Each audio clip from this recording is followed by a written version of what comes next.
Lives. Eu sou a Marina Machado, com muito prazer. Trago para vocês agora o Felipe Peixoto, um repórter querido do coração, de quem eu sou fã, mas muito antes dele vir trabalhar comigo ali, cara a cara, né, frente a frente, todos os dias no Jornal da Band. Maravilhoso! Quase não reconheci você sem máscara. Sim, graças a Deus sem a máscara um pouco, pra gente conseguir falar um pouco melhor, né? Meu Deus do céu. Você sabe que eu fiquei traumatizada, que eu descobri depois da última live que a gente estava com carão no ar. E agora eu tô atrás. Você tá lindo. Deixa eu ver se eu acerto aqui o meu enquadramento. Porque, para ninguém achar que a gente não sabe fazer vídeo, né? Porque no Instagram é outra coisa. A gente lida com isso, toda hora com o cinegrafista, mais pra cá, mais pra lá, a gente tá acostumado já. Fiozinho de cabelo pro lado, aquela coisa toda, tal, né? Mas agora que a live dá pra bagunçar um pouco, ó, não tem problema. Não, o enquadramento tá legal. Agora eu tô de olho nesse enquadramento. Pronto, já fechei aqui. Bom, gente, vamos lá, pra valer. Pessoal, muito obrigado por vocês comparecerem. A gente está fazendo uma série de lives com todos os repórteres do Jornal da Band. A gente está começando aqui por São Paulo, mas nós temos todas as praças do Brasil pelo mundo. Vamos para a Europa, vamos para os Estados Unidos. Vamos falar com os apresentadores do Jornal da Band, porque o que a gente quer é mostrar esses profissionais incríveis e contar um pouco da trajetória deles, porque vocês estão acostumados a ver os repórteres todos lá, arrumadinhos, engravatados, Felipe Peixoto, assim, né, com um ar de nunca sorri na minha... Não, tadinho, não é verdade. Mas são pessoas maravilhosas, divertidas, engraçadas. Então, Felipe, fica aqui bonito, sorrindo para a tela, para todo mundo ver, porque eu vou fazer uma rápida apresentação sua, tá bom? Beleza. Tudo bem que já tem gente aqui declarando amor a você. Deixa eu ver aqui, ó. O Paulo Guerra falou: oi, o Felipe Peixoto me entrevistou comendo acima do recomendado no prato cheio de frituras. Paguei mega mico. Acho que a gente gosta de você. Até quando eu faço os flagrantes, tá tudo bem, então. Gente, eu quero saber do Felipe Peixoto quem ele é, o que ele veste, o que ele come e por que ele resolveu fazer jornalismo. Mas deixa eu dar uma trajetória do Felipe Peixoto para vocês. Olha só, ele se formou em jornalismo pela Universidade do Rio do Grande do Sul e ele também fez mestrado, é um cara letrado, mestrado, é muito chique. Só que por alguma razão ele está fazendo direito agora, que é o oposto da Sônia Blota da semana passada, que fez direito e fez jornalismo, né? Mas a gente vai entender isso já com ele. Ele começa desde pequenininho a gostar do microfone, que tem ali uma relação que eu me reconheci muito, né? Mas aí teve um desastre no meio do caminho e a gente vai falar sobre isso também. Ele já pagou alguns micos, ele quase matou o William Bonner. Vai entender. A gente vai falar sobre isso também. Sim. Né? Tem um bocado de... E um homem muito premiado. Então, assim, vamos lá. Me diz uma coisa, Felipe, vamos começar pelas perguntas que dão o título para essa live. Felipe Peixoto, quem é o Felipe Peixoto? Para quem não conhece você, como é que você se apresenta? Pô, eu sou um cara jóia, eu curto música, eu ando a cavalo, eu, sei lá, como caviar. A primeira coisa que a gente diz é assim, ó, eu sou gaúcho. É a primeira coisa que o gaúcho fala, porque ele tem um orgulho gigante dessa terra onde ele nasce. Então a primeira coisa que eu me apresento é isso, que eu me identifico.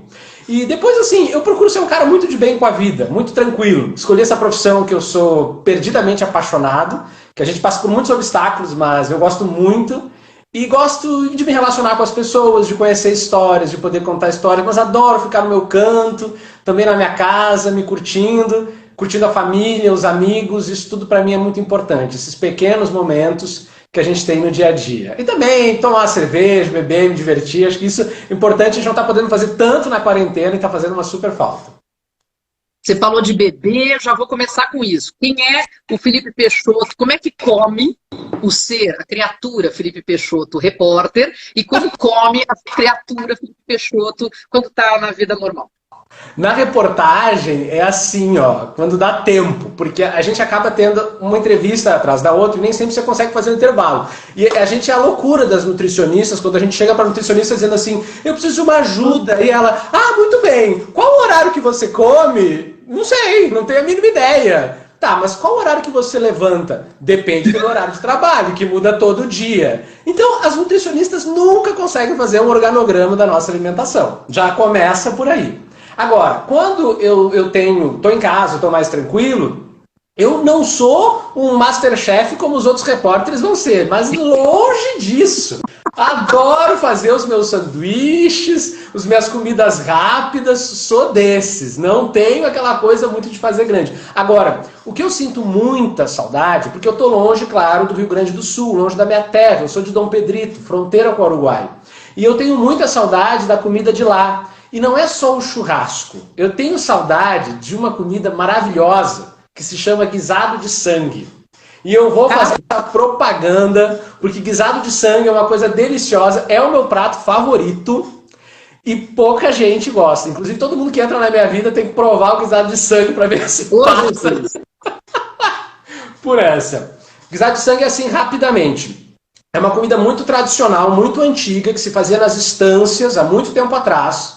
E era a comida dos peões, dos trabalhadores. Então todas aquelas carnes que os donos da fazenda comiam eram as mais nobres. As menos nobres eram todas picotadas e cozinhadas com o sangue do boi.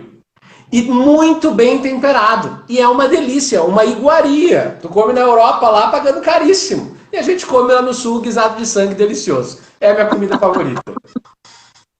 Olha, eu vou achar o pessoal falando aqui. O pessoal falou que está gostando até do seu sotaque, perguntando qual é o segredo para entrar na TV. Roberta Scherer, o Lídia Freitas maravilhosa, o Zé, que também já entrou por aqui, o Juliano Dipp, que depois vai ter que passar receita para a gente, que nem o Márcio Campos. Todos vocês passarão por isso. Pessoal de Vitória, Espírito Santo, Omar, é isso, Omar? Eu queria tanto poder falar uma boa noite para todo mundo, mas graças a Deus tem muita gente aqui, né? Tem muita gente assistindo. Ó, a Jaque Silva, meu Deus, que sotaque maravilhoso. Contenha-se, Jaque, contenha-se.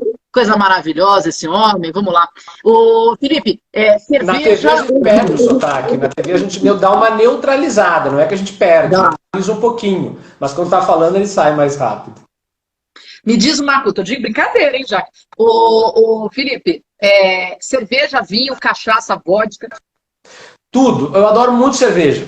Eu sou cervejeiro, adoro. Eu tenho uma saudade de uma rua da República em Porto Alegre, que eu me mudei e comprei um apartamento nela mesmo, entendeu? Na rua. Eu olhei e digo assim, qual é o lugar que eu gosto de frequentar? Rua da República, eu vou tomar uma cerveja. Então, peraí que eu vou me mudar pra cá. Aí eu saía da Band e o que eu vou fazer agora? Marcava com meus amigos, eu descia pra tomar uma cerveja. Eu ainda tô me descobrindo aqui em São Paulo onde é que eu vou adotar pra tomar minha cervejinha, que eu adoro, assim. Não é só cerveja, de vez em quando um vinho, um espumante, um uísque eu gosto também, mas eu sou fã da cerveja, não tem jeito.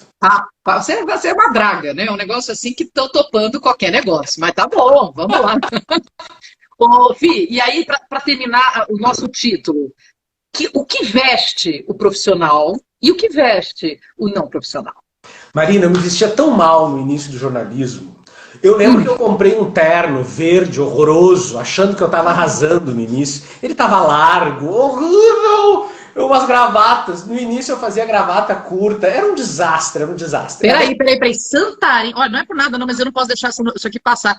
O Jorge, sou de Santarém, Pará, Amazônia. Cara, sensacional. Aê! A gente foi para lá gravar, inclusive, série, para aqueles lados lá, muito, gravamos lá também.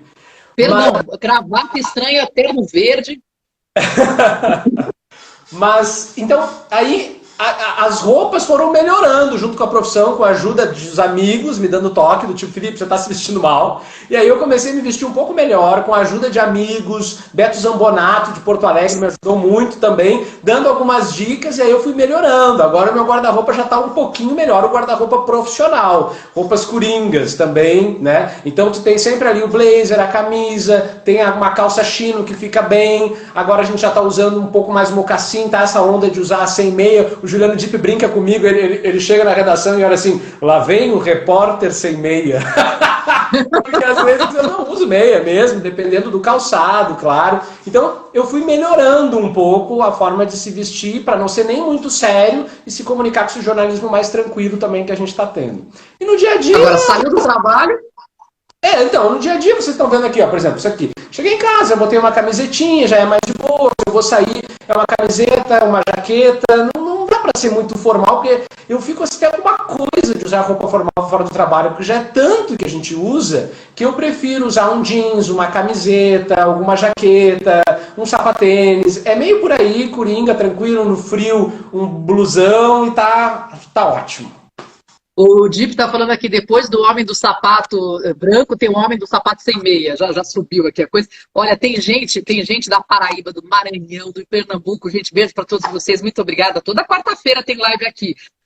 Fih, mas fala a verdade, você tá de pijama daí para baixo ou não?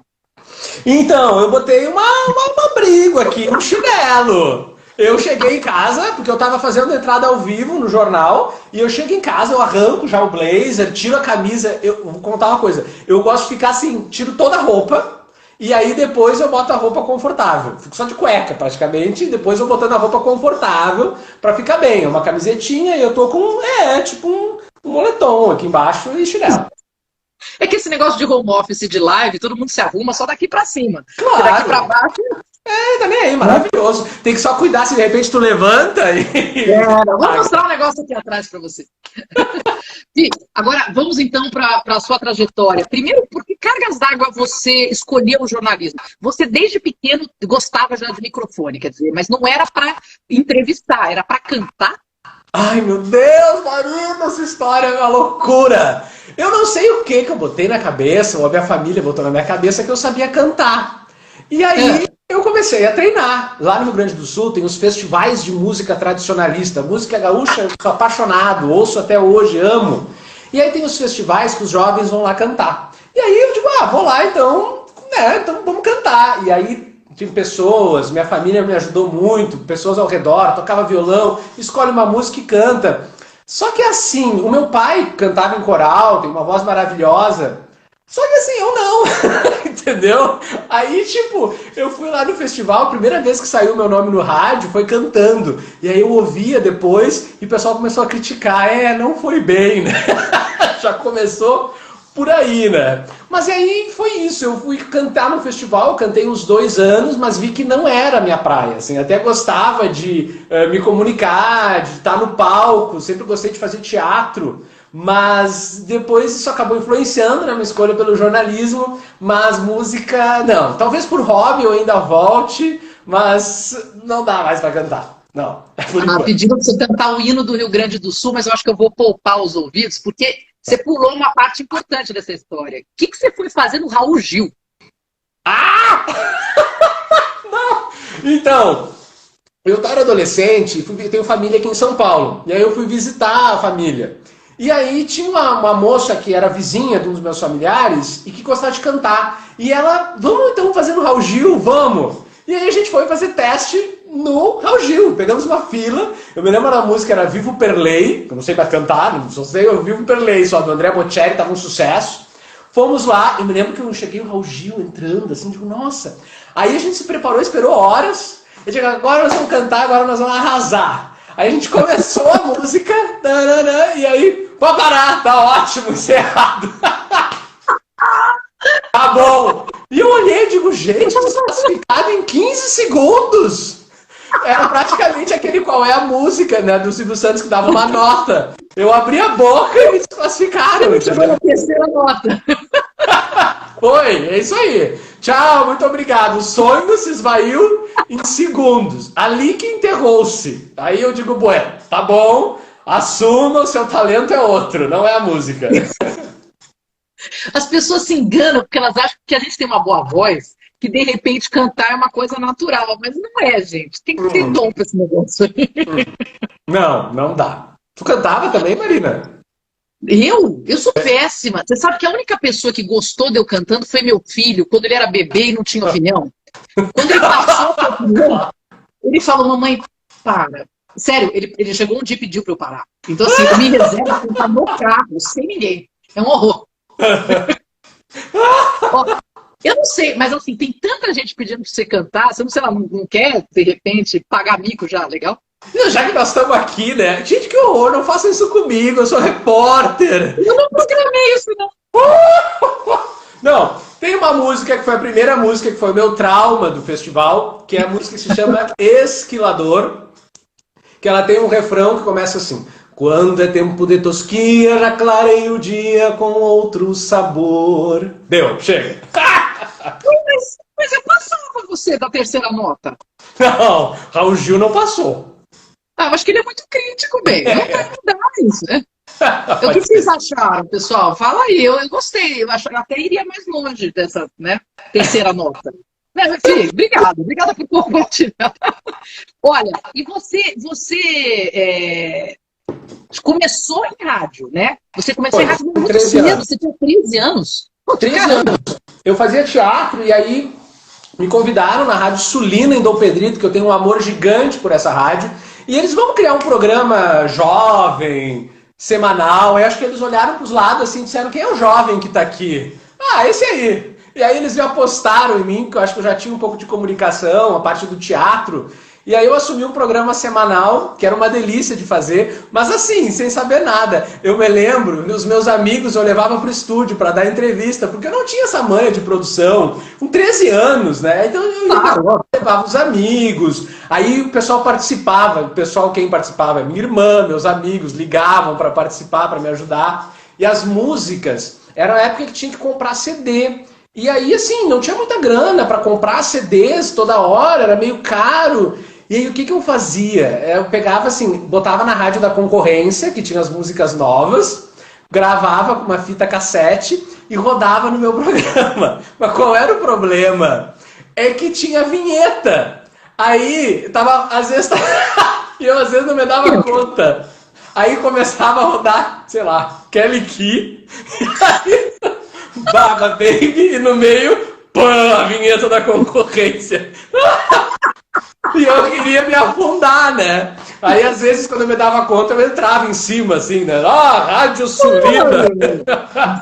Ouçam a Kelly Key mais uma vez. Vamos continuar agora com a Kelly Key. Então, que barato, Vitor. Teve essas, assim, mas assim, tem um carinho gigante pela rádio, porque foi aí que eu comecei a entrevistar, a dar notícia, a gostar da coisa, entendeu? E aí que me contribuiu muito depois para a escolha do jornalismo, que aí quando eu tinha ali 17, 18 anos, quando eu fui fazer vestibular, eu digo, não, é o jornalismo, vamos tocar para frente que é por aí. Essa era a pergunta oficial, por que cargas d'água escolheu o jornalismo, né? Foi o que te atrai no jornalismo? O que te atrai no jornalismo? Eu não vou dar semi-resposta para você. Não, então, a gente vai descobrindo e vai mudando isso ao longo da profissão, né? Porque, num primeiro momento, a gente está muito interessado com até uma ideia de jornalista, que é aquele que descobre as coisas, revela, traz à tona o que não quer ser revelado. Então, isso é o que nos instiga. E no momento que a gente começa a entrar na profissão e começa até a conviver um pouco com a rotina e ver que as coisas às vezes são até um pouco mais difíceis do que a gente imaginava, a gente não vai dar um grande furo, a gente não vai fazer uma grande reportagem todo dia. O grande prazer da profissão é ajudar as pessoas a entender o mundo em que elas vivem. E eu acho que está aí o negócio. É isso que me interessa muito. Me interessa em que eu consiga falar com aquelas pessoas que estão lá paradas e decidiram me aceitar na casa delas. E eu posso dizer para elas, olha só, eu tenho algo aqui interessante para conversar com você. Talvez você não entenda muito bem isso, mas deixa eu te ajudar. E aí quando as pessoas deixam a gente entrar na casa delas, e aí que entra o nosso trabalho. Porque a gente entrou na casa delas. E a gente tem a missão de ter responsabilidade com elas. De ajudá-las a entender esse mundo que está ao nosso redor. E eu acho que aí está a magia da nossa profissão. Eu gosto tanto da sua pessoa. Meu Deus do céu. É verdade. É duro porque eu conheci você trabalhando em Porto Alegre como repórter de praça, e eu só assistia você. E é engraçado porque eu já gostei, já fui tanto com a sua cara e com o seu estilo mesmo, nas matérias sérias. Eu falei, caramba, esse cara é muito legal. E eu não sei se você reparou, mas logo que você chegou, eu já queria você muito feliz ali, porque, cara, eu já gostava muito de você e hoje a gente é super amigo. Mas eu de cara, sempre fui muito fã, você é um baita profissional e pra gente foi um prazer receber você em São Paulo, é uma alegria ter você, todos os nossos repórteres amigos que estão acompanhando aqui, aliás, tem muita gente, queridos internautas, muito obrigada pela participação de vocês, eu estou lendo tudo aqui, inclusive querem saber se você dança também, que tipo de música você curte. Não dança, não vai fazer isso. Quer dizer, adoro dançar música gaúcha, da 2, isso eu gosto, adoro, isso eu faço, sim. Mas para dizer que então, todos os nossos colegas repórteres confirmam isso, que você é uma pessoa muito querida por todos nós, então que maravilhoso. Agora, você não começa na Band, né? Você rodou por algumas coisas. Eu queria especificamente falar da sua passagem na nossa simpática e maravilhosa concorrente Globo News. E porque cargas d'água, você quase matou o Bonner e a Fátima Bernardes.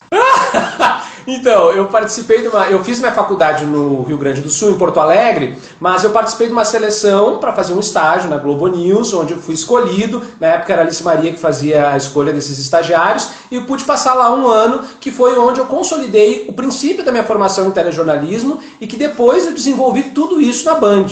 Quando eu estava terminando a faculdade, eu entrei na Band e sigo na Band até hoje, acho que já são 12 anos, que é uma casa que eu amo de paixão. Mas os meus primeiros passos foi lá na Globo News, onde a gente ficava um mês em cada programa, e estagiário fazia meio de tudo. E uma das coisas do estagiário era o seguinte: toma essa fita e leva pra lá que tem que entrar agora. E aí saiu o estagiário correndo pelos corredores, sem importar quem estava vindo. Numa dessas correrias, eu fita. E eu tô vindo assim, aí vem duas pessoas, né? E eu tava dobrando a escada. Sabe quando tu dobra a escada e tu não sabe quem tá vindo? E eu tava dobrando a escada e plum, assim, e eu desviei por um tris. E eu, ai, desculpa. Quando eu ia dar desculpa, era o William Bonner e a Fátima Bernardes subindo. Já prontos pra apresentação. Eu digo, gente, se eu derrubo esses dois agora... Você tá ouvindo aquela musiquinha da dança do caixão? Eu tô. Você fica passando, você trava, e a musiquinha da dança do caixão. Sim, minha carreira tinha acabado ali, talvez, né? Imagina, estagiário, lesão corporal no principal jornalista que estava dentro da aba. Não dava, não tinha como. Olha, eu juro que eu vou abordar os seus sucessos também, mas as nossas tragédias, para o público, inclusive, são as mais interessantes, porque, né, os sucessos nos acompanham, as tragédias a gente não conta tanto. Vamos a mais uma tragédia de Felipe Peixoto. Momento tragédia. Teve uma vez que você esqueceu de contabilizar um gol numa matéria que você fez? Como é que é essa história? Que horror. Saiu da live agora. Cuidado pra aparecer o pijama, pô. Pane! Ai, Marina, gente, meu Deus do céu, ainda bem que eles protegem os estagiários, graças a Deus. Porque assim, ó, não, foi horrível. Eu confesso, eu vou contar uma coisa aqui que não é todo mundo que sabe, mas eu não tenho muita facilidade com esporte. É um calcanhar de Aquiles pra mim. Eu, na minha vida pessoal, não acompanho muito esporte, e na vida profissional, todas as vezes que eu tive que fazer, eu tive que estudar muito, com medo de errar, né? Então, ok. Aí, o que eles, nessa época de estagiário lá, o que a gente faz no plantão, né? O estagiário homem faz esporte, estagiária mulher faz Inter. Aqueles preconceitos um pouco que já tem, né? Porque, inclusive, a pessoa que eu dividi era uma mulher que adorava esporte. Depois a gente conseguiu mudar um pouco isso. Mas no princípio a gente não tem muita voz e tal. E eu ficava com esporte, socorro. E aí era assim, o jogo terminava... Sei lá, acho que era, eu lembro do horário até hoje, tipo 5h57, e o jornal entrava às 6. E aí tava na prorrogação, e era o meu time, eu sou colorado, e aí era o meu time, era o Fernandão. Aí tava 1-1. E aí eu, beleza, acompanhando, eu com a lauda pronta, a lauda é o texto que a gente faz para entrar no ar, tudo pronto, só esperando o apito final. E eu não sei naquela confusão, porque eu tava monitorando uns 3 jogos ao mesmo tempo, em que eu, placar final, 1-1, empate, pumba, foi VT. Tudo tranquilo. No dia seguinte, me chamam numa sala para conversar. O que aconteceu? Eu esqueci do gol. O último, que saiu aos 47 do segundo tempo, do Fernandão. E aí ficou rodando durante 12 horas o placar 1-1. Choveu o Colorado indignado comigo. Comigo não, porque eles não sabiam. Graças a Deus o nome do estagiário não aparecia. Mas o que foi muito legal, e eu tenho muito a agradecer, é que a equipe toda me protegeu. Então a equipe dos jornalistas formados, inclusive eles não revelaram assim, o que tinha acontecido, com uma coisa meio nebulosa. Não ficou assim, o estagiário Felipe fez isso. Quem estava chefiando ali a equipe disse, não, isso é responsabilidade minha e eu assumo. E eu guardo isso comigo até hoje, do quanto foi legal essa postura profissional, de que a gente vê, às vezes, é muito colega tirando do seu, às vezes a gente vê no dia a dia, né? E eu tive uma prova no início da minha carreira que não é assim. A gente tem que assumir as responsabilidades. E eu levo comigo até hoje esse aprendizado que eu tive. Desculpem, meus conterrâneos e irmãos colorados, eu esqueci gol do nosso amado Fernandão. Mas isso aconteceu. Puta, que barato de história. Quando você me contou isso, eu achei sensacional. Cada situação que a gente passa... Bom, mas vamos falar Ah, não, tem mais uma história engraçada, porque eu queria chegar em umas coberturas marcantes que você viveu, e já Sim. aí pela Band, mas tem uma história engraçada também, porque assim, você começa, quando você vai trabalhar como repórter, é que nem ser médico, bombeiro, você não tem muito horário, né? Você sabe o horário que você vai entrar amanhã, quer saber? Você já viu? Ah, eu não vi ainda, mas tem... Nossa, porque a gente recebe, tipo, esse É, horário, o horário que a gente vai trabalhar amanhã. Então aí você se organiza. Então, atenção, Felipe Peixoto ó, entra 1 da tarde fazendo factual. factual, muito bom. Ó, saudades do factual. Muito bem. Então, se amanhã entrar uma, só não tem um cinegrafista aqui, mas bora lá. E aí você pode, de repente, ter uma época que você está entrando à 1 da tarde, que é o exemplo de amanhã, mas você Uhum. tem períodos que você está entrando às 6 da manhã. Então, como é que foi isso para você? E qual é a história da sua vizinha que te encontrou às 5h30? Ah, sim, Marina, meu Deus do céu. Então, eu não gosto de acordar cedo, tá? Primeira coisa, revelação, não gosto. O Atenção. Juliano Vick está falando isso tudo, vai dormir até tarde. Sim, adoro quando eu entro um pouco mais tarde. Mas assim, por muito tempo na minha carreira, quando eu estava no início da carreira, a gente não tem nem muita escolha. Eu começava a trabalhar muito cedo, 6 da manhã, apresentava um programa de rádio, na Rádio Bandeirantes em Porto Alegre, depois ia para televisão e sabe-se lá quando que eu ia sair. Passava o dia, mas eu entrava às 6 da manhã e era um horror. Não foi nenhuma nem duas vezes que o programa começou com trilha e o apresentador só chegou uns 3 minutos depois, assim, bom dia, entendeu?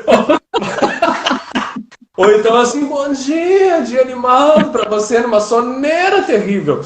Mas aí eu tinha que acordar muito cedo. E eu tinha um cachorro, Osvaldo, um labrador chocolate maravilhoso. Já morreu, o Oswaldinho, mas que me acompanhou por muito tempo.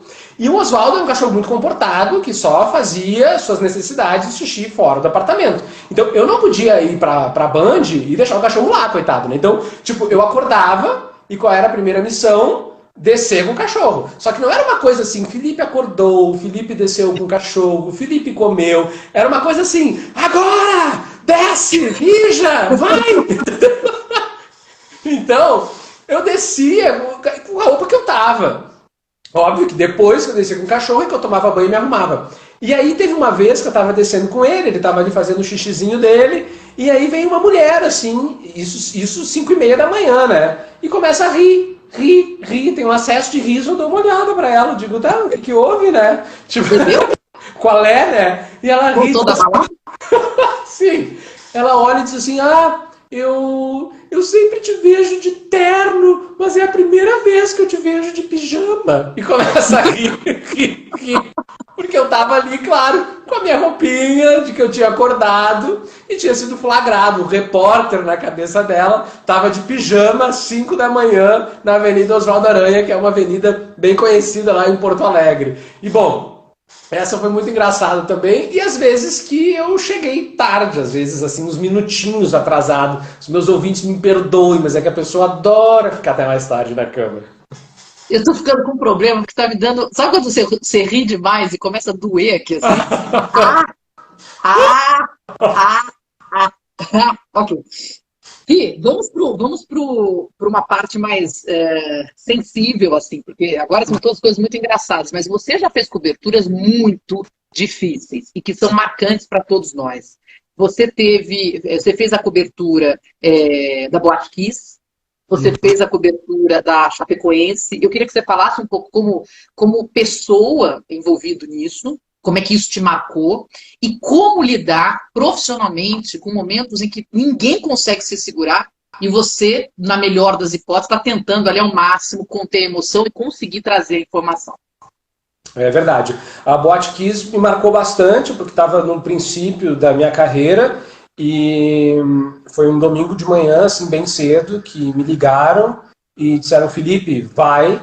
Eu estava dormindo, inclusive, né? Então, tipo, aí saímos correndo e eu me lembro muito, uma cena que me marcou muito, foi logo no princípio, onde nós estávamos indo em alta velocidade, porque nós tínhamos que chegar muito rápido para dar aquela informação. É uma distância de 2h30 entre Porto Alegre e a cidade de Santa Maria. E nós, apesar de nós estarmos muito rápido, muitos carros nos ultrapassavam. Quem eram esses carros? Eram os pais. Eram os pais que já tinham recebido a notícia e não conseguiam ligar para os seus filhos. Tanto que os telefones tocavam dentro da boate. Então, a cobertura já começa assim, onde nós estamos em alta velocidade indo e os pais nos ultrapassando, justamente agoniados para saber o que tinha acontecido com os filhos deles. E diante de uma cobertura como essa, você precisa ir com foco. Porque se você não vai com foco, você não consegue executar o seu trabalho. Você até falou na última live com a Sônia Blota a respeito disso. E é bem isso mesmo. A gente tem que apertar um botão para conseguir executar esse trabalho. Da mesma forma, por exemplo, que um médico, se recebe alguém muito ferido, ele em momento nenhum vai poder ficar penalizado pelo que aconteceu, porque ele tem uma missão que é salvar a vida daquela pessoa. E a nossa missão é dar a notícia, é informar. Então, a gente precisa, e pelo menos eu faço assim, eu faço com esse foco, e ao mesmo tempo, e muitos colegas esquecem isso, o respeito às pessoas e o respeito ao luto das pessoas. Então, a gente não pode dizer que a gente precisa saber a informação, apurar e passar por cima da dor das pessoas. E tem muitos colegas que fazem isso. Então, exatamente. Então, eu tento fazer um equilíbrio. Eu tenho uma missão de informar, mas eu tenho uma missão muito importante, que é respeitar todas as pessoas envolvidas em tudo isso que está acontecendo. Então, é as duas coisas que a gente tem que cuidar. Então, eu fui para essa cobertura, aprendi muito também, foi um aprendizado muito importante. E foi corrido, foram umas 2 semanas que a gente ficou na cidade de Santa Maria, eu e muitos outros jornalistas. E apenas na volta, também na estrada, quando eu já estava em Santa Maria, é que a gente desaba.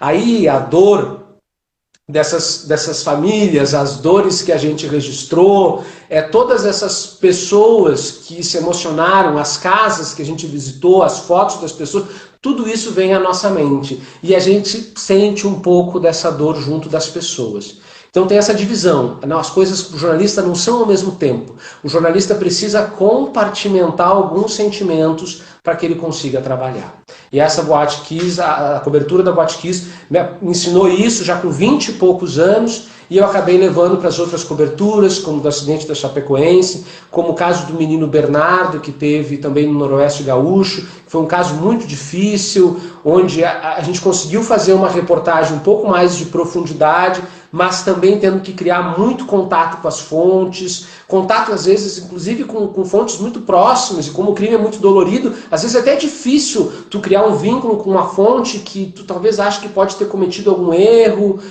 pode ter cometido algum crime, então tudo isso tu tem que ir construindo. E foi um aprendizado muito grande, assim. Tenho certeza que, infelizmente, mais coberturas dessas virão, e os jornalistas, aqueles que escolheram essa profissão, têm que estar preparados para isso, têm que estar preparados para o que eles vão enfrentar, mas eu peço que lembrem sempre do respeito que a gente tem que ter pela pessoa e pela dor das pessoas. Somos todos humanos, e não podemos usar o nosso microfone para passar por cima das pessoas e nem para explorar a dor das pessoas. Nossa, enfim, corações para você, muitos corações. Nóbrega Júnior, beijo para você também. É interessante, né, Fih? Porque as pessoas, quando olham de fora, e às vezes, quando elas recebem por WhatsApp, né, que as coisas vão se espalhando por aí, algumas imagens tão de profissionais do jornalismo não fazendo o trabalho correto, não tendo sensibilidade. E às vezes tomam a parte pelo todo, né? E aí é importante você pontuar isso, porque eu tenho muito prazer em dizer que trabalho com uma equipe inteira de pessoas que têm essa sensibilidade. Sim. Nossa, realmente é um prazer, porque você olha para o colega do lado, você fala, essa pessoa é íntegra, essa pessoa tem sensibilidade, ela tem ética jornalística. É muito gostoso trabalhar na nossa equipe. Nós somos muito unidos. Para quem não sabe, a equipe do jornalismo da Band é uma coisa impressionante. Todo mundo que trabalha, ela sabe que é um estilo família, né? E se você tivesse pessoas contaminadas, que não tivessem essa capacidade, essa relação não seria dessa forma. Então, eu fico tão contente de ver isso. E é importante a gente chamar a atenção. E é necessário, é vergonhoso quando a gente vê um profissional, colega, abusando do poder do jornalismo para colocar uma pessoa para baixo, para extrair uma informação numa hora inadequada, mas enfim. Quero entrar na Chapecoense porque quando a gente fala da Boate Kiss tem um tamanho de dor que é terrível. Na hora que você falou, eu tô arrepiado, voltei a arrepiar aqui. Na hora que você falou dos carros, nossa senhora, tô arrepiadíssimo. Quando a gente vê a Chapecoense, quando entram os caixões, que aí a coisa toma uma proporção, né? Porque tudo estava lá longe e tudo chega. Como é que foi para você aquilo ali? Dá para apagar um pouco daquele sentimento ao longo da vida? Porque aquilo ali deve ter uma força tão grande para você como pessoa. Sim, é uma potência, porque a gente está falando de pessoas muito apaixonadas pelo time, e na cidade a gente percebia isso, aquele time representava muita coisa, continua representando, mas com outras pessoas, e para mim um momento muito marcante foi que assim, quando aconteceu o acidente, é claro, a maior parte do time, do poder de decisão morreu. Então o próprio time, as pessoas que ficaram, não conseguiam sequer nos responder direito o que eles pretendiam fazer, porque todos estavam vivendo um grande luto, né? Então, eles conseguiram, por exemplo, quando aconteceu o acidente, eu acho que no dia seguinte, marcar algo para o dia seguinte. Tipo, nós vamos amanhã, então, fazer uma homenagem. Só que a torcida não esperou. Quando começou a acontecer a notícia, as pessoas começaram... Qual foi o ímpeto delas? Nós vamos para o estádio. As pessoas não estavam lá, estava todo mundo ainda no outro país, não tinha qualquer perspectiva, mas as pessoas foram para lá. Estávamos só nós, repórteres, lá, entrando ao vivo continuamente com as informações, e aquelas arquibancadas começaram a encher sem qualquer programação. E daqui a pouco as pessoas começaram a cantar os hinos do time, tudo de uma forma espontânea. E aquele estádio, de uma hora para outra, começou a ficar lotado, inflamado e fazendo as pessoas uma torcida e uma homenagem natural àquele time que sequer sabia quando ia vir. Aquela força que estava dentro do estádio era assim palpável, a gente percebeu o que estava acontecendo. As pessoas chegavam em prantos, era uma dor muito profunda. E me marcou muito a questão das crianças também, porque as crianças sentiram essa dor. Provavelmente para a maioria delas foi o primeiro contato que elas tiveram com a morte, porque afinal o nosso primeiro contato geralmente é com a perda dos avós, né? Onde para a maioria das pessoas, seguindo o fluxo natural da vida e com suas diferenças, a gente na infância tem aquele contato com a morte. E muitas crianças ali viram seus grandes ídolos, jovens que queriam ser como as pessoas, como os jogadores que tinham morrido no acidente, com todos os seus planos. Então, aquilo ali foi muito marcante. E eu carrego até hoje, claro, essa experiência de dor coletiva, que foi o que a gente percebeu ali. Você, em algum momento, quebrou? De chorar? Ao vivo, não. Ao vivo isso nunca aconteceu. Porque a gente liga o botão, vai e enfrenta. E engole o choro se for preciso. O que já muito aconteceu, e eu me permito, porque eu não escondo o choro, eu choro às vezes quando eu entrevisto as pessoas. Isso é muito comum. É muito comum porque as pessoas estão relatando e eu estou sentindo com elas. Então as pessoas estão contando e às vezes nem é uma tragédia, às vezes é só uma história de conquista, algo que me toca, e eu estou atrás da câmera chorando. Mas eu estou chorando na minha, eu não estou chorando assim, cinegrafista, olha aqui, entendeu? Não quero aparecer em lugar nenhum, entendeu? Eu estou apenas manifestando os meus sentimentos naquele momento, eu estou conversando com as pessoas. A gente não pode pensar que o nosso entrevistado ele vai ser interrogado. Não façam isso. Não interroguem as pessoas. Não vão lá com uma lista de perguntas. Esqueçam a lista de perguntas. Conversem com as pessoas. Nós temos que aprender a conversar, a ouvir e não a inquirir. Tudo bem, se você tem lá um político corrupto, que você vai lá, é óbvio que você vai na jugular dele. Você vai na jugular, óbvio. Com perguntas podem ser preparadas, inclusive. Mas se você tem uma pessoa que você quer contar a história dela, não faça isso com ela. Ouça, converse, dialogue.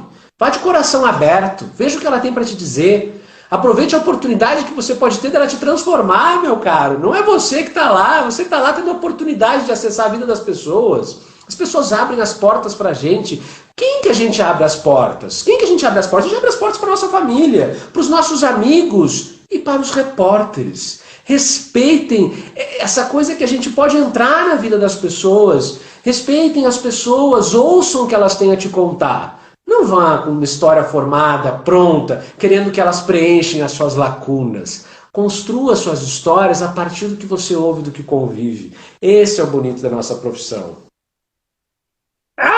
Quero morder você. Ainda bem que a gente está em quarentena, que eu não posso nem dar beijinhos. Que delícia ouvir isso. Porque é isso. Enfim, não vou ficar dando testemunho meu, porque não é para isso. Agora, Fih, você já tem quantos anos de profissão? Então, eu comecei de jornalismo, formei em 21, eu tô com 33, são 12 anos. Deixa eu só ver aqui que entrou alguém de Pedrito. Pera aí. Dom Pedrito, na minha cidade, mano. Wilton Garim. Pode ser Wilton Garim? Sim, amigo da minha família. Pessoal de Dom Pedrito. Tá ligado? O pessoal de Dom Pedrito é minha terra, meus conterrâneos.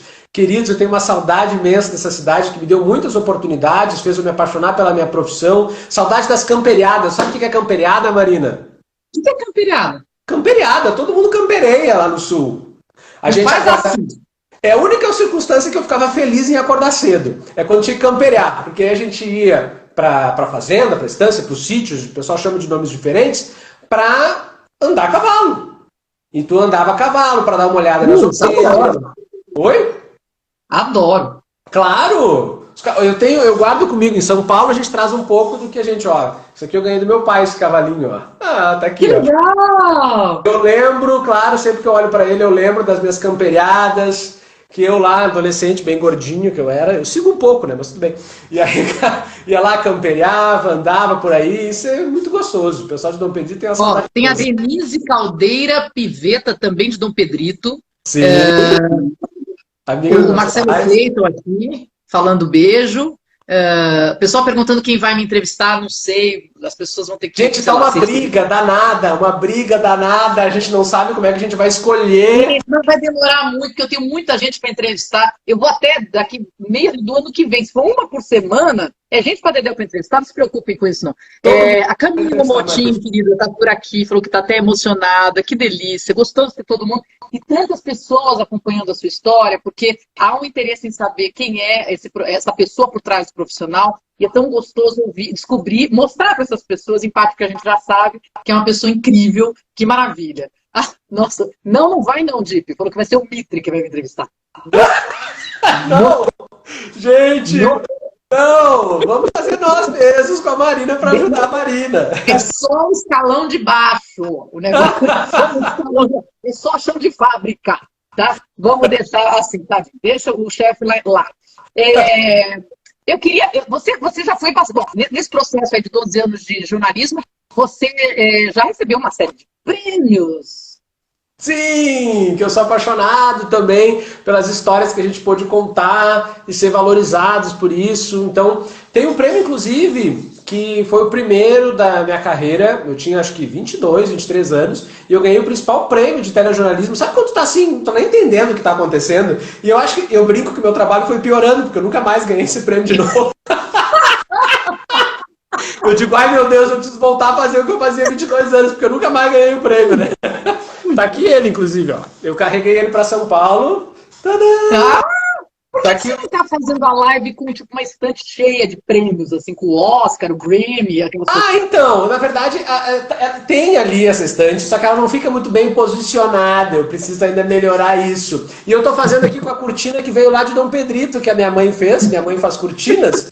E eu pedi pra ela fazer essa cortina que tá aqui em homenagem à minha mãe, que faz cortinas. Deixa o Instagram da sua mãe, aproveita que tem um monte de gente assistindo, fala, mamãe faz cortinas no Instagram da mamãe. Boa! Glória Fortes Peixoto, achem lá, agora não sei decoro no Instagram da minha mãe, mas é Glória Fortes Peixoto, da Glória Tecidos. Quem tá na região da campanha, peçam cortinas pra minha mãe, vamos ajudar. Muito bom, muito bom.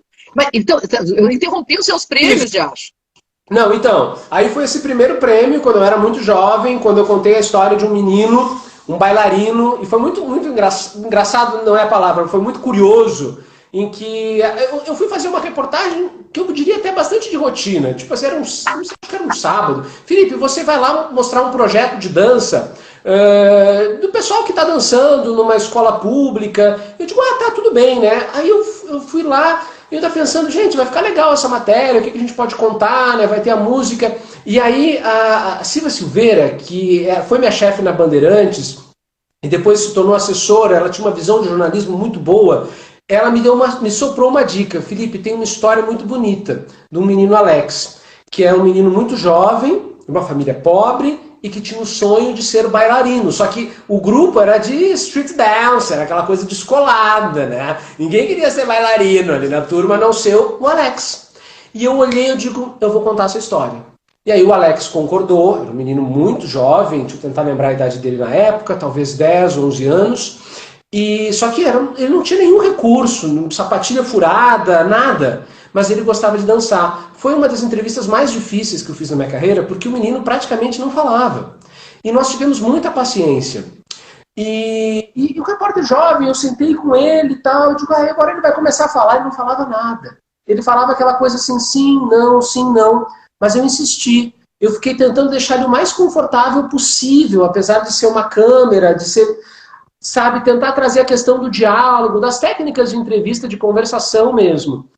E aí eu fui indo, assim, achando que ele ia focar até um pouco mais na questão do sonho dele de ser bailarino, e daqui a pouco ele me compartilhou que era muito duro ele ouvir das outras pessoas que aquilo ali era coisa de menina, que a gente já sabe que muitos meninos passam por isso. E daqui a pouco, quando eu comecei a acessar um pouco das vivências dele, dos traumas, ele começa a se emocionar, começa num choro, onde ele diz o seguinte: a única pessoa que me entende é a minha tia Catarina, eu lembro do nome até hoje. E aí eu perguntei para ele assim, mas o que você precisa?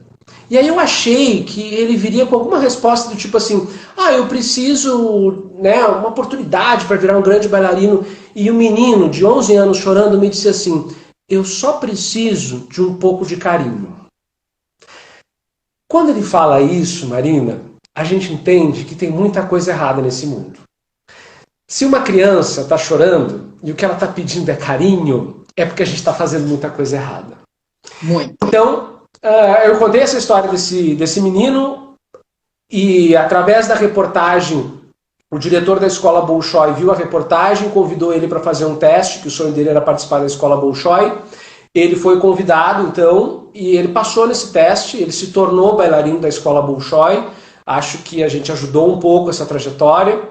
E essa história me toca bastante porque ele não está mais entre a gente, ele acabou morrendo depois de um acidente de afogamento, ele não pôde levar esse sonho adiante. Então é uma história que me marca de duas maneiras. Me marcou porque deixou esse prêmio, essa lembrança, esse aprendizado como repórter, e a história dele que eu carrego comigo até hoje, e também essa forma trágica, que a gente percebe que muitas pessoas vivem de perder alguém da sua família, de um acidente, e, enfim, a gente tem que aprender a cuidar melhor das pessoas. Isso não tem dúvida.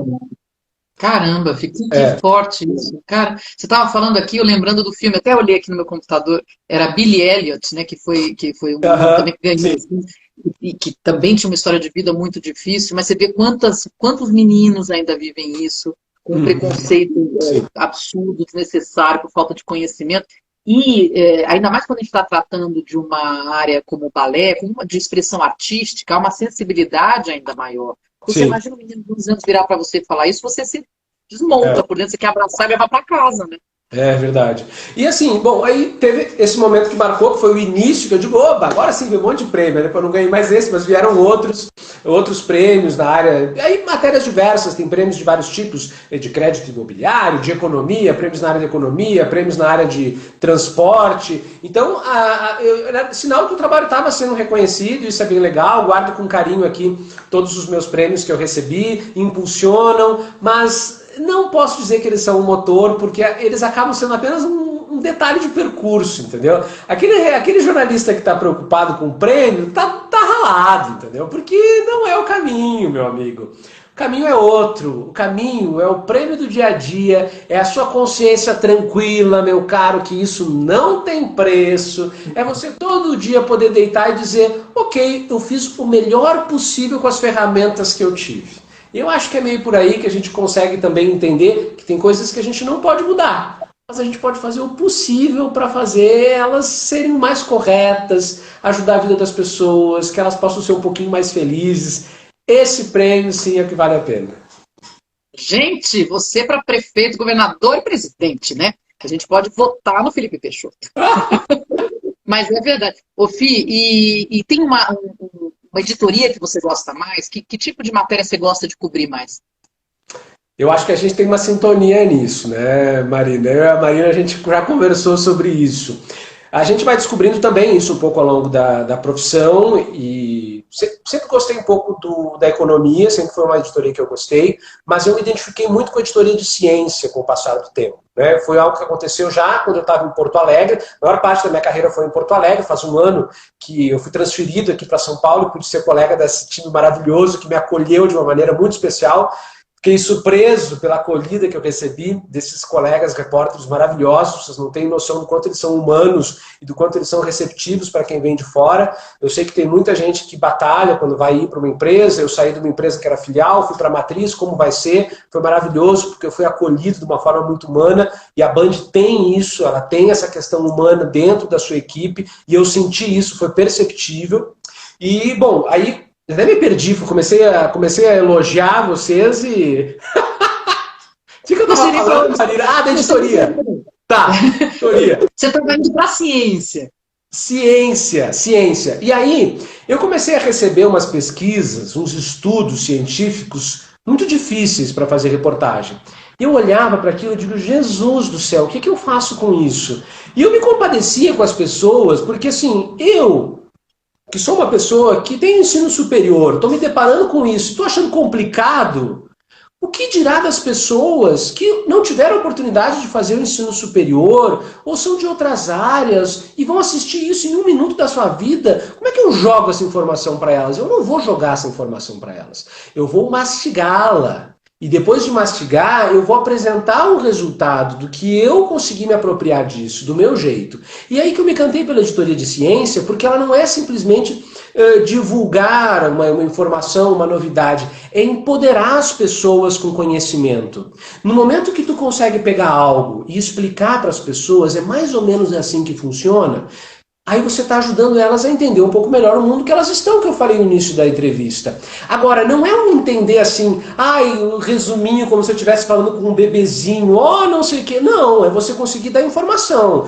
Vamos para o primeiro passo, vem comigo. O negócio é o seguinte, nós estamos aqui, agora vamos para cá. E esse é o caminho, e essas são as informações. Vem comigo, aprende comigo. Então, essa reportagem é uma forma de você conseguir esclarecer um pouco as suas ideias, mudar um pouco a sua vida. Veja como que a ciência está conectada com as coisas do dia a dia. E a gente precisa valorizar a ciência num momento em que ela está sendo muito desacreditada. Então, eu me apaixonei por essa editoria de jornalismo científico que acaba entrando por muitas encostando na economia, pega bastante a saúde, vai para a tecnologia, porque eu acredito muito na ciência. Inclusive, por isso que eu me dedico para a ciência da comunicação, inclusive. Fui fazer o meu mestrado profissional, depois eu pretendo fazer ainda o doutorado. No meio do caminho tem a faculdade de Direito, que eu comecei agora, onde eu estou experimentando, querendo conhecer um pouco mais sobre uma outra área, para poder entender um pouco como isso funciona. E eu gosto de estar sempre estudando, né? E é uma coisa que a minha família me passou, meu pai me passou, de que o estudo é muito importante, nunca podia faltar aula, não podia mesmo faltar aula. Minha mãe sempre me incentivou. Me lembro da minha mãe quando eu tinha terminado o mestrado, e aí tinha passado acho que uns 2 anos do mestrado, ela olhou para mim assim, tá, e agora, meu filho? Tipo, né? O que tu vai estudar agora? Aí eu me lembro que depois que ela falou, eu fui fazer uma especialização ainda em jornalismo político e agora, por último, eu comecei Direito. Então, com o incentivo da minha família, eu sempre priorizei muito o estudo. E eu acredito que isso é muito importante. A gente está conseguindo abrir a mente da gente e está conhecendo um pouco mais. O jornalista ele não pode se deixar levar pela superficialidade. A gente precisa se aprofundar nos assuntos. A gente precisa estudar, a gente precisa entender. A gente precisa ter conhecimento de causa para poder falar das coisas. A parte da câmera, de ficar bonito, a gente só não pode assim ficar horroroso, entendeu? Bonito não precisa, só não pode ficar horrível, entendeu? Não pode estar super mal vestido, não pode estar muito escabelado, senão é aquela coisa, as pessoas vão ficar olhando pro seu cabelo, mas esquece, não te preocupa em ficar bonito, em ficar elegante. Te preocupa mais com informação, esse é o foco, a gente precisa ajudar as pessoas, e a gente tem pouco tempo para isso, porque cada vez as pessoas estão com mais estímulos, então se agarra nessas pequenas oportunidades. Falando em pouco tempo, o nosso está com, vamos dar 6 minutos. Deixa eu falar um negócio. Primeiro, sua mãe Glória Fortes no Instagram, tá bombando aqui, tá? Já falou um monte, se ama profundamente, tá orgulhosa, a Sônia Blota já tá trocando figurinhas com ela. Aí o Giba Esmanioto, nosso repórter amado, que vai fazer live comigo. E o Juliano Dico reclamando que não rolou churrasco, não rolou chimarrão, tô fazendo a maior cobrança danada aqui, que tá devendo coisa para todo mundo. Que coisa maravilhosa. Oi? Guisado de sangue. Guisado de sangue. Nossa, tô dando uma cobrança danada aí. Acho que o Marcinho Campos falou que tá faltando vinho. Que loucura, né? Tá devendo para todo mundo esse negócio. Agora, eu queria ter linguagem de sinais para interromper você aquela hora para falar o seguinte, cara, por que você está fazendo direito? Da onde que veio essa vontade?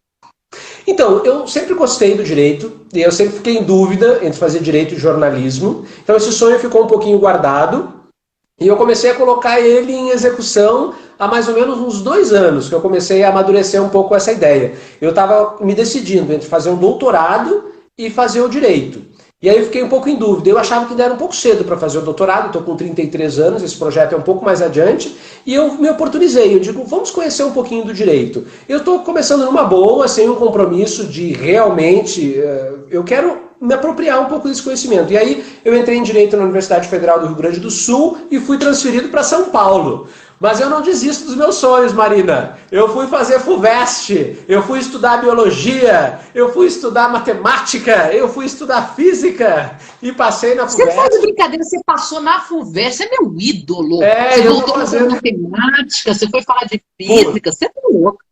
Fui estudar de novo e agora eu sou aluno da Faculdade de Direito da USP, no Largo São Francisco, onde eu estou com excelentes professores, estou com muito orgulho da faculdade que eu estou começando a estudar e acredito que isso vai ajudar muito na minha profissão como jornalista. Por isso que eu digo, o jornalista tem que estar estudando sempre. Essa é a minha escolha do momento, não quer dizer que ela não possa mudar. Não se apegue às suas escolhas. A gente tem esse livre-arbítrio, é pra gente ficar curtindo as coisas no tempo que elas durarem. Aceitem que os ciclos terminem. Então, a coisa é a seguinte, no momento eu quero isso, Marina. É esse que eu tô apostando, esse é o conhecimento que eu tô querendo acessar. E a gente tem que se dar oportunidades. É um sonho que eu tô realizando, vamos ver até onde vai. O Juliano Dipp falou que tá entrando em depressão, que você tá acabando com a rotina dele. Vocês dois se resolvam depois. Mas o pessoal é muito orgulhoso. A Jaciele fez uma pergunta, você tem 2 minutos para falar, para a gente ter 2 minutos para encerrar. Como é que foi para você ser chamado para vir para São Paulo para vir trabalhar na sede? Foi um prazer muito grande, porque eu gosto muito do Jornal da Band, eu acho que é um baita jornal, eu tenho muito orgulho de fazer parte do Jornal da Band, e eu já fazia parte em Porto Alegre. E vir para São Paulo é ficar mais perto das pessoas que colocam o Jornal da Band no ar, que é um jornal exemplo no país e exemplo no mundo. Nós somos acompanhados por milhões de pessoas a cada minuto. E para mim foi um prazer muito grande ficar mais perto da equipe e mais perto das pessoas que tomam as decisões. E tu também cria um pouco mais de influência, tu consegue trazer um pouco mais de autoria, que isso é importante para o jornalismo, trazer um pouco de autoralidade naquilo que ele consegue fazer. E quando você está mais perto de onde as decisões são tomadas, você pode influenciar um pouco mais, você pode fazer um pouco mais a diferença. Foi um prazer, estou me acostumando ainda com São Paulo, ainda sou perdidamente apaixonado por Porto Alegre, pela minha terra, pelo Rio Grande do Sul, nunca vai sair de mim, mas eu estou feliz com essa grande oportunidade que eu tive e vou fazer jus à grande história desse telejornal. Olha, e a Olivia falou que daqui a pouco você vai ser astronauta, porque esse é o caminho, né, natural, depois que você está fazendo. A Sônia falou que você vai ser neurocientista. Ah, legal, jornalismo científico é legal. O céu é o limite, né, Felipe Peixoto? Meu amigo, nós temos talvez 2 minutos, porque daqui a pouco o Instagram, acaba com a gente. Eu queria te agradecer horrores. Primeiro, vamos fazer propaganda. Qual rede social sua você quer divulgar? Instagram, estamos aqui, @FIPeixoto, Peixoto, porque é Felipe, não é Fê, tá? É Felipe. E eu estou no Facebook também, como Felipe Peixoto. Eu acho que é isso aí de rede social. Tem o Twitter, que é Felipe Peixoto, mas eu preciso reativar o meu Twitter, que está um pouco fraquinho. Então o Instagram é o caminho, é o que eu estou apostando um pouco mais. E com a ajuda da Marina, gente, que nos ajuda muito com as redes sociais, a gente está mergulhando um pouco mais nesse oceano. Falando em rede social, vou aproveitar também, Marina_Machado, esse é meu Instagram, mas o melhor de tudo é que no @bandjornalismo vocês vão poder conhecer todos nós, vão poder entrar um pouquinho nas nossas histórias, na nossa trajetória, para entender quem são, o que comem, o que vestem e por que cargas d'água resolveram pelo jornalismo. E olha lá, fica ao contrário, é um saco isso.